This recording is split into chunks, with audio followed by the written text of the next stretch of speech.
The Odyssey by Homer, translated by Samuel Butler. Book 10. Aeolus, the Laestrygons, Circe. Thence we went on to the Aeolian Islands, where lives Aeolus, son of Hippotas, dear to the immortal gods. It is an island that floats, as it were, upon the sea, iron bound with a wall that girds it. Now Aeolus has 6 daughters and 6 lusty sons. So he made the sons marry the daughters, and they all live with their dear father and mother, feasting and enjoying every conceivable kind of luxury. All day long the atmosphere of the house is loaded with the savour of roasting meats, till it groans again, yard and all. But by night they sleep on their well-made bedsteads, each with his own wife between the blankets. These were the people among whom we had now come. Aeolus entertained me for a whole month, asking me questions all the time about Troy, the Argive fleet, and the return of the Achaeans. I told him exactly how everything had happened, and when I said I must go, and asked him to further me on my way, he made no sort of difficulty, but set about doing so at once. Moreover, he flayed me a prime ox hide to hold the way of the roaring winds, which he shut up in the hide, as in a sack, for Jove had made him captain over the winds, and he could stir or still each one of them according to his own pleasure. He put the sack in the ship, and bound the mouth so tightly with a silver thread that not even a breath of a side wind could blow from any quarter. The west wind, which was fair for us, did he alone let blow as it chose. But it all came to nothing, for we were lost through our own folly. 9 days and 9 nights did we sail, and on the 10th day our native land showed on the horizon. We got so close in that we could see the stubble fires burning, and I, being then dead beat, fell into a light sleep, for I had never let the rudder out of my own hands, that we might get home the faster. On this the men fell to talking amongst themselves, and said I was bringing back gold and silver in the sack that Aeolus had given me.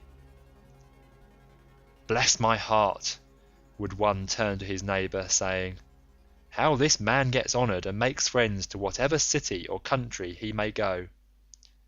See what fine prizes he is taking home from Troy, while we, who have travelled just as far as he have, come back with hands as empty as we set out with. And now Aeolus has given him ever so much more. Quick, let us see what it all is, and how much gold and silver there is in the sack he gave him. Thus they talked, and evil counsels prevailed. They loosed the sack, whereupon the wind flew howling forth, and raised a storm that carried us weeping out to sea and away from our own country. Then I awoke, and knew not whether to throw myself into the sea, or to live on and make the best of it. But I bore it, covered myself up, and lay down in the ship, while the men lamented bitterly as the fierce winds bore our fleet back to the Aeolian island. When we reached it, we went ashore to take in water, and dined hard by the ships. Immediately after dinner I took a herald and one of my men, and went straight to the house of Aeolus, where I found him feasting with his wife and family. So we sat down as suppliants on the threshold. They were astounded when they saw us, and said, Ulysses, what brings you here? What god has been ill-treating you? We took great pains to further you on your way home to Ithaca, or wherever it was that you wanted to go to. Thus did they speak, But I answered sorrowfully, "My men have undone me, they and cruel sleep have ruined me. My friends, mend me this mischief, for you can if you will." I spoke as movingly as I could, but they said nothing, till their father answered, "Vilest of mankind, get you gone at once out of the islands. Him whom heaven hates will I in no wise help. Be off, for you came here as one abhorred of heaven." And with these words he sent me sorrowing from his door. Thence we sailed sadly on, till the men were worn out with long and fruitless rowing, for there was no longer any wind to help them.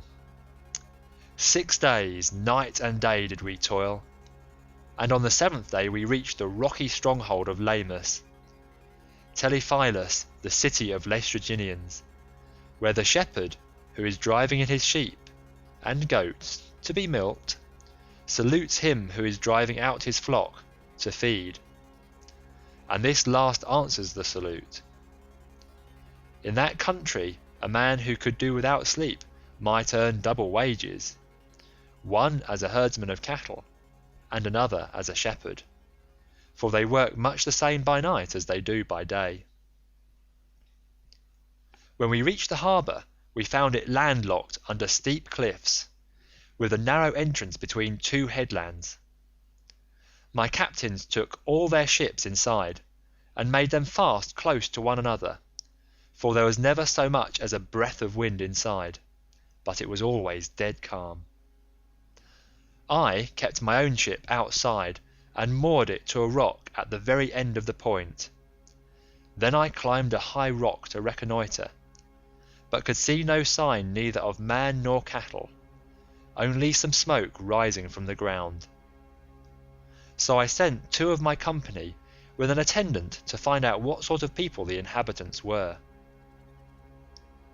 The men, when they got on shore, followed a level road by which the people draw their firewood from the mountains into the town, till presently they met a young woman who had come outside to fetch water, and who was daughter to a Laestrygonian named Antiphates. She was going to the fountain Artacia, from which the people bring in their water, and when my men had come close up to her, they asked her who the king of that country might be, and over what kind of people he ruled. So she directed them to her father's house. But when they got there, they found his wife to be a giantess as huge as a mountain, and they were horrified at the sight of her. She at once called her husband Antiphates from the place of assembly, and forthwith he set about killing my men. He snatched up one of them, and began to make his dinner of him then and there, whereon the other 2 ran back to the ships as fast as ever they could. But Antiphates raised a hue and cry after them, and thousands of sturdy Laestrygonians sprang up from every quarter, ogres, not men. They threw vast rocks at us from the cliffs as though they had been mere stones, and I heard the horrid sound of the ships crunching up against one another, and the death cries of my men as the Laestrygonians speared them like fishes and took them home to eat them. While they were thus killing my men within the harbour, I drew my sword, cut the cable of my own ship, and told my men to row with all their might, if they too would not fare like the rest. So they laid out for their lives, and we were thankful enough when we got into open waters out of reach of the rocks they hurled at us. As for the others, there was not one of them left. Thence we sailed sadly on, glad to have escaped death, though we had lost our comrades, and came to the Aeaean island, where Circe lives, a great and cunning goddess, who is own sister to the magician Aeetes, for they are both children of the sun by Perse, who is daughter to Oceanus. We brought our ship into a safe harbour without a word, for some god guided us thither, and having landed we lay there for 2 days and 2 nights, worn out in body and mind. When the morning of the third day came, I took my spear and my sword, and went away from the ship to reconnoitre, and see if I could discover signs of human handiwork, or hear the sound of voices. Climbing to the top of a high lookout, I espied the smoke of Circe's house rising upwards amid a dense forest of trees. And when I saw this, I doubted whether, having seen the smoke, I would not go at once and find out more. But in the end I deemed it best to go back to the ship, give the men their dinners, and send some of them instead of going myself. When I had nearly got back to the ship, some god took pity upon my solitude, and sent a fine antlered stag right into the middle of my path. He was coming down his pasture in the forest to drink of the river, for the heat of the sun drove him, and as he passed I struck him in the middle of the back. The bronze point of the spear went clean through him, and he lay groaning in the dust until the life went out of him.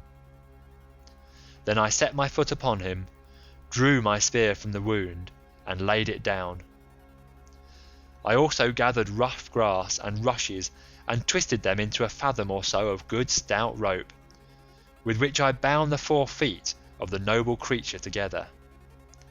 Having so done, I hung him round my neck, and walked back to the ship leaning upon my spear, for the stag was much too big for me to be able to carry him on my shoulder, steadying him with one hand. As I threw him down in front of the ship, I called the men and spoke cheeringly man by man to each of them. "Look here, my friends," said I, "we are not going to die so much before our time after all, and at any rate we will not starve so long as we have got something to eat and drink on board." On this they uncovered their heads upon the seashore and admired the stag, for he was indeed a splendid fellow. Then, when they had feasted their eyes upon him sufficiently, they washed their hands and began to cook him for dinner. Thus, through the livelong day to the going down of the sun, we stayed there eating and drinking our fill. But when the sun went down and it came on dark, we camped upon the seashore. When the child of morning, rosy-fingered dawn, appeared, I called a council and said, "My friends, we are in very great difficulties. Listen therefore to me. We have no idea where the sun either sets or rises, so that we do not even know east from west. I see no way out of it. Nevertheless, we must try and find one. We are certainly on an island, for I went as high as I could this morning, and saw the sea reaching all round it to the horizon. It lies low, but towards the middle I saw smoke rising from out of a thick forest of trees." Their hearts sank as they heard me, for they remembered how they had been treated by the Laestrygonian Antiphates and by the savage ogre Polyphemus. They wept bitterly in their dismay, but there was nothing to be got by crying. So I divided them into 2 companies and set a captain over each. I gave one company to Eurylochus, while I took command of the other myself.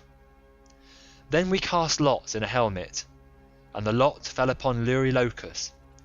So he set out with his 22 men, and they wept, as also did we who were left behind. When they reached Circe's house, they found it built of cut stones, on a site that could be seen from far, in the middle of the forest. There were wild mountain wolves and lions prowling all round it, poor bewitched creatures whom she had tamed by her enchantments and drugged into subjection. They did not attack my men, but wagged their great tails, fawned upon them, and rubbed their noses lovingly against them, as hounds crowd round their master when they see him coming from dinner, for they know he will bring them something. Even so did these wolves and lions with their great claws fawn upon my men. But the men were terribly frightened at seeing such strange creatures. Presently they reached the gates of the goddess's house, and as they stood there they could hear Circe within, singing most beautifully as she worked at her loom, making a web so fine, so soft, and of such dazzling colours as no one but a goddess could weave. On this Polites, whom I valued and trusted much more than any other of my men, said, "There is someone inside working at a loom and singing most beautifully. The whole place resounds with it. Let us call her and see whether she is woman or goddess." They called her, and she came down, unfastened the door, and bade them enter. They, thinking no evil, followed her, all except Eurylochus, who suspected mischief and stayed outside. When she had got them into her house, she set them upon benches and seats, and mixed them a mess with cheese, honey, meal, and Pramnian wine. But she drugged it with wicked poisons to make them forget their homes, and when they had drunk, she turned them into pigs by a stroke of her wand, shut them up in her pigsties. They were like pigs, head, hair, and all, and they grunted just as pigs do, but their senses were the same as before, and they remembered everything. Thus then were they shut up squealing, and Circe threw them some acorns and beech masts, such as pigs eat. But Eurylochus hurried back to tell me about the sad fate of our comrades. He was so overcome with dismay that though he tried to speak, he could find no words to do so. His eyes filled with tears, and he could only sob and sigh, till at last we forced his story out of him, and he told us what had happened to the others. "We went," said he, "as you told us, through the forest, and in the middle of it there was a fine house built with cut stones, in a place that could be seen from far. There we found a woman, or else she was a goddess, working at her loom and singing sweetly. So the men shouted to her and called her, whereon she at once came down, opened the door, and invited us in. The others did not suspect any mischief, so they followed her into the house, but I stayed where I was, for I thought there might be some treachery. From that moment I saw them no more, for not one of them ever came out, though I sat a long time watching for them. Then I took my sword of bronze and slung it over my shoulders. I also took my bow, and told Eurylochus to come back with me and show me the way. But he laid hold of me with both his hands and spoke piteously, saying, 'Sir, do not force me to go with you, but let me stay here, for I know you will not bring one of them back with you, nor even return alive yourself. Let us rather see if we cannot escape, at any rate with the few that are left us, for we may still save our lives.' 'Stay where you are then,' I answered, 'eating and drinking at the ship, but I must go, for I am most urgently bound to do so.' With this I left the ship and went up inland. When I got through the charmed grove, and was near the great house of the enchantress Circe, I met Mercury with his golden wand, disguised as a young man in the heyday of his youth and beauty, with the down just coming upon his face. He came up to me and took my hand within his own, saying, 'My poor unhappy man, whither are you going over this mountain top, alone and without knowing the way? Your men are shut up in Circe's pigsties, like so many wild boars in their lairs. You surely do not fancy that you can set them free? I can tell you that you will never get back, and will have to stay there with the rest of them. But never mind, I will protect you and get you out of your difficulty. Take this herb, which is one of great virtue, and keep it about you when you go to Circe's house. It will be a talisman to you against every kind of mischief. And I will tell you of all the wicked witchcraft that Circe will try to practice upon you. She will mix a mess for you to drink, and she will drug the meal with which she makes it, but she will not be able to charm you, for the virtue of the herb that I shall give you will prevent her spells from working. I will tell you all about it. When Circe strikes you with her wand, draw your sword and spring upon her as though you were going to kill her. She will then be frightened, and will desire you to go to bed with her. On this you must not point-blank refuse her, for you want her to set your companions free, and to take good care also of yourself. But you must make her swear solemnly by all the blessed gods that she will plot no further mischief against you, or else when she has got you naked she will unman you and make you fit for nothing." As he spoke, he pulled the herb out of the ground and showed me what it was like. The root was black, while the flower was as white as milk. The gods call it moly, and mortal men cannot uproot it, but the gods can do whatever they like. Then Mercury went back to high Olympus, passing over the wooded island. But I fared onward to the house of Circe, and my heart was clouded with care as I walked along. When I got to the gates I stood there and called the goddess, and as soon as she heard me she came down, opened the door and asked me to come in. So I followed her, much troubled in my mind. She set me on a richly decorated seat, inlaid with silver. There was a footstool also under my feet, and she mixed the mess in a golden goblet for me to drink, but she drugged it, for she meant me mischief. When she had given it me, and I had drunk it without its charming me, she struck me with her wand. "There now," she cried, "be off to the pigsty and make your lair with the rest of them." But I rushed at her with my sword drawn, as though I would kill her, whereupon she fell with a loud scream, clasped my knees and spoke piteously, saying, "Who and whence are you? From what place and people have you come? How can it be that my drugs have no power to charm you? Never yet was a man able to stand so much as a taste of the herb I gave you. You must be spell-proof. Surely you can be none other than the bold hero Ulysses, who Mercury always said would come here some day with his ship while on his way home from Troy. So be it then. Sheath your sword and let us go to bed, that we may make friends and learn to trust each other." And I answered, "Circe, how can you expect me to be friendly with you when you have just been turning all my men into pigs? And now that you have got me here myself, you mean me mischief when you ask me to go to bed with you, and will unman me and make me unfit for nothing.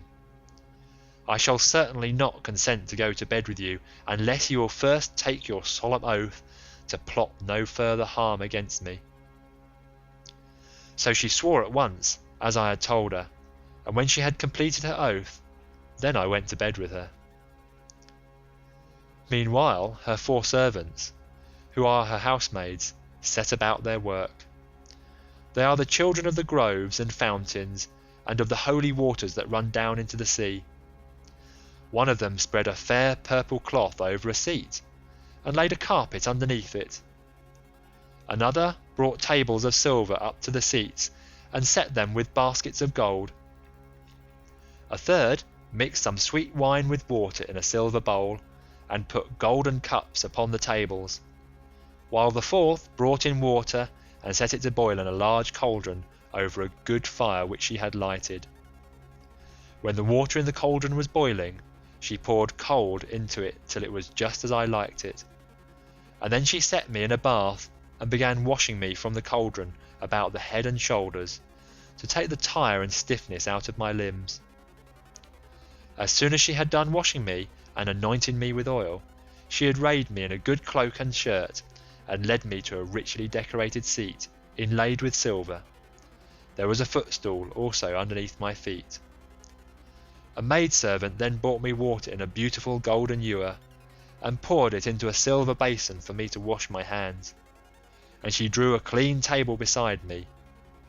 An upper servant brought me bread, and offered me many things, of what there was in the house, and then Circe bade me eat, but I would not, and sat without heeding what was before me, still moody and suspicious.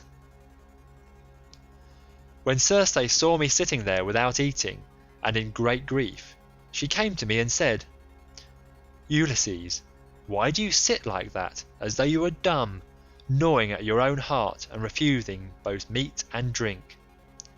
Is it that you are still suspicious?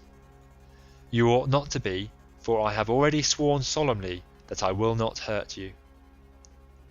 And I said, "Circe, no man with any sense of what is right can think of either eating or drinking in your house until you have set his friends free and let him see them. If you want me to eat and drink, you must free my men and bring them to me that I may see them with my own eyes." When I had said this, she went straight through the court with her wand in her hand and opened the pigsty doors. My men came out like so many prime hogs and stood looking at her, but she went among them and anointed each with a second drug, whereupon the bristles that the bad drug had given them fell off, and they became men again, younger than they were before, and much taller and better looking. They knew me at once, seized me each of them by the hand, and wept for joy till the whole house itself was filled with the sound of their halloa bellowing. And Circe herself was so sorry for them that she came up to me and said, "Ulysses, noble son of Laertes, go back at once to the sea where you have left your ship, and first draw it onto the land, then hide all your ship's gear and property in some cave, and come back here with your men." I agreed to this, so I went back to the seashore and found the men at the ship weeping and wailing most piteously. When they saw me, the silly blubbering fellows began frisking round me as calves break out and gambol round their mothers when they see them coming home to be milked after have been feeding all day, and the homestead resounds with their lowing. They seemed as glad to see me as though they had got back to their own rugged Ithaca, where they had been born and bred. "Sir," said the affectionate creatures, "we are as glad to see you back as though you had got safe home to Ithaca, but tell us all about the fate of our comrades." I spoke comforting to them, and said, "We must draw our ship onto the land and hide the ship's gear with all our property in some cave. Then come with me, all of you, as fast as you can to Circe's house, where you will find your comrades eating and drinking in the midst of great abundance." On this, the men would have come with me at once, but Eurylochus tried to hold them back and said, "Alas, poor wretches that we are, what will become of us? Rush not on your ruin by going to the house of Circe, who will turn us all into pigs or wolves or lions, and we shall have to keep guard over her house. Remember how the Cyclops treated us when our comrades went inside his cave, and Ulysses with them. It was all through his sheer folly that those men lost their lives." When I heard him, I was in two minds whether or no to draw the keen blade that hung by my sturdy thigh and cut his head off in spite of his being a near relation of my own. But the men interceded for him and said, "Sir, if it may so be, let this fellow stay here and mind the ship, but take the rest of us with you to Circe's house." On this we all went inland, and Eurylochus was not left behind after all, but came on too, for he was frightened by the severe reprimand that I had given him. Meanwhile Circe had been seeing that the men who had been left behind were washed and anointed with olive oil. She had also given them woolen cloaks and shirts, and when we came we found them all comfortably at dinner in her house. As soon as the men saw each other face to face and knew one another, they wept for joy and cried aloud till the whole palace rang again. Thereon Circe came up to me and said, "Ulysses, noble son of Laertes, tell your men to leave off crying. I know how much you have all of you suffered at sea, and how ill you have fared among cruel savages on the mainland. But that is over now, so stay here and eat and drink till you are once more as strong and hearty as you were when you left Ithaca, for at present you are weakened both in body and mind. You keep all the time thinking of the hardships you have suffered during your travels, so that you have no more cheerfulness left in you." Thus did she speak, and we assented. We stayed with Circe for a whole 12 months, feasting upon an untold quantity both of meat and wine. But when the year had passed in the waning of moons and the long days had come round, my men called me apart and said, "Sir, it is time you began to think about going home, if so be you are to be spared to see your house and native country at all." Thus did they speak, and I assented. Thereon through the livelong day to the going down of the sun we feasted our fill on meat and wine. But when the sun went down and it came on dark, the men laid themselves down to sleep in the covered cloisters. I, however, after I had got into bed with Circe, besought her by her knees, and the goddess listened to what I had got to say. "Circe," said I, "please to keep the promise you made me about furthering me on my homeward voyage. I want to get back, and so do my men. They are always pestering me with their complaints as soon as ever your back is turned." And the goddess answered, "Ulysses, noble son of Laertes, you shall none of you stay here any longer if you do not want to, but there is another journey which you have got to take before you can sail homewards.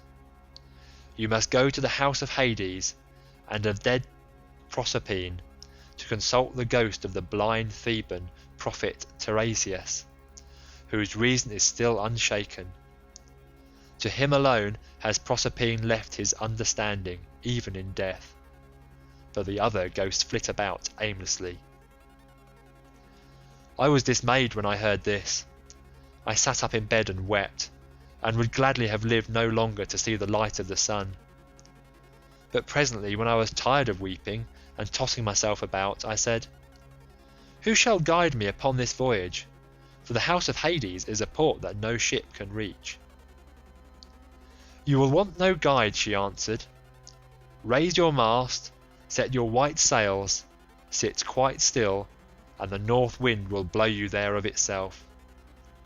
When your ship has traversed the waters of Oceanus, you will reach the fertile shore of Proserpine's country, with its groves of tall poplars and willows that shed their fruit untimely. Here beach your ship upon the shore of Oceanus, and go straight on to the dark abode of Hades. You will find it near the place where the rivers Pyriphlegethon and Cocytus, which is a branch of the river Styx, flow into Acheron, and you will see a rock near it, just where the two roaring rivers run into one another. When you have reached this spot, as I now tell you, dig a trench a cubit or so in length, breadth and depth, and pour into it as a drink offering to all the dead, first honey mixed with milk, then wine, and in the third place water, sprinkling white barley meal over the whole. Moreover, you must offer many prayers to the poor feeble ghosts, and promise them that when you get back to Ithaca you will sacrifice a barren heifer to them, the best you have, and will load the pyre with good things. More particularly, you must promise that Tiresias shall have a black sheep all to himself, and the finest in all your flocks. When you shall have thus besought the ghosts with your prayers, offer them a ram and a black ewe, bending their heads towards Erebus, but yourself turn away from them as though you would make towards the river. On this, many dead men's ghosts will come to you, and you must tell your men to skin the 2 sheep that you have just killed, and offer them as a burnt sacrifice, with prayers to Hades and to Proserpine.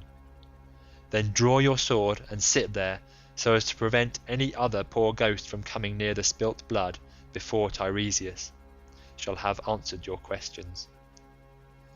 The seer will presently come to you, and will tell you about your voyage, what stages you are to make, and how you are to sail the sea so as to reach your home."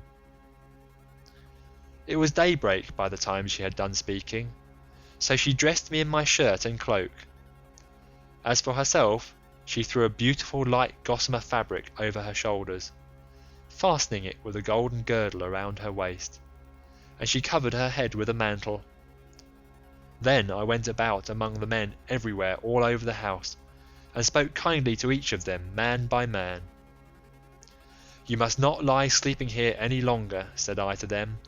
"We must be going, for Circe has told me all about it." And on this they did as I bade them. "Even so," However, I did not get them away without misadventure. We had with us a certain youth named Elpenor, not very remarkable for sense or courage, who had got drunk and was lying on the housetop away from the rest of the men, to sleep off his liquor in the cool. When he heard the noise of the men bustling about, he jumped up on a sudden and forgot all about coming down by the main staircase, so he tumbled right off the roof and broke his neck, and his soul went down to the house of Hades. When I had got the men together, I said to them, "You think you are about to start home again, but Circe has explained to me that instead of this, we have got to go to the house of Hades and Proserpine to consult the ghost of the Theban prophet Tiresias." The men were broken-hearted as they heard me, and threw themselves on the ground, groaning and tearing their hair. But they did not mend matters by crying. When we reached the seashore, weeping and lamenting our fate, Circe brought the ram and the ewe, and we made them fast hard by the ship. She passed through the midst of us without our knowing it, for who can see the comings and goings of a god, if the god does not wish to be seen?